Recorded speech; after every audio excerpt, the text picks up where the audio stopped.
À Rufisque, au Sénégal, ville pleine d'histoire, mais souvent attaquée par l'avancée de la mer. Ici à Tchaoulène, une digue de protection a été construite pour protéger les populations locales. Elle mesure 730 mètres de longueur avec 23 mètres de largeur.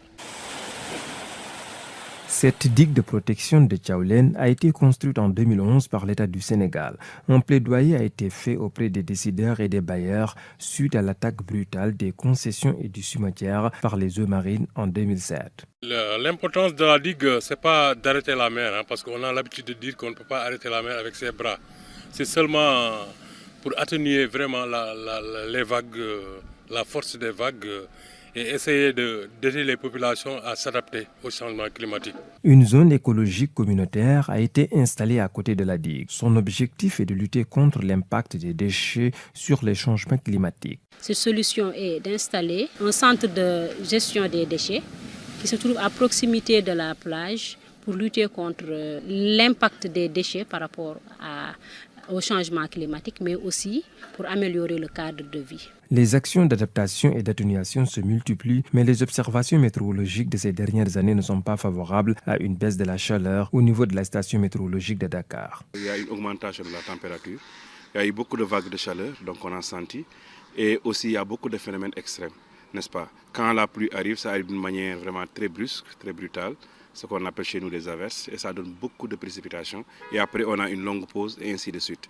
Donc, ce qu'on appelle couramment le dérèglement climatique. S'inscrivant dans la dynamique d'atténuation et d'adaptation, Enda Énergie, une organisation non gouvernementale, appuie des collectivités territoriales au Sénégal. Le but est non seulement d'outiller les élus, mais aussi de procéder à une planification climatique. C'est dans ce cadre que nous avons travaillé avec la Convention des maires en Afrique subsaharienne, qui est une communauté de pratiques sur les questions liées au changement climatique.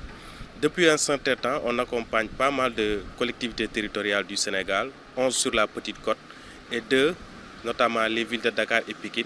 Le réchauffement climatique défraie de plus en plus la chronique. Le phénomène est devenu mondial selon les spécialistes. Ces gaz à effet de serre ont augmenté ce qu'on appelle l'effet de serre, qui est une manifestation de la chaleur. Et cette chaleur-là maintenant a des implications. Un, c'est que la mer est en train de se dilater, d'augmenter de volume, n'est-ce pas? Les glaciers sont en train de fondre.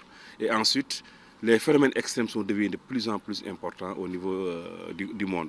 Donc ce qui nous arrive, ce n'est pas seulement intrinsèque au Sénégal, mais on voit ça un peu partout dans le monde, avec des vagues de chaleur, des feux de brousse un peu partout. Le bilan mondial des actions menées qui aura lieu cette année permettra selon les acteurs de corriger le cap en évaluant le progrès accompli dans le monde en matière de réduction des émissions de gaz à effet de serre, de renforcement de la résilience aux impacts climatiques et d'obtention de financement et de soutien pour faire face à la crise climatique.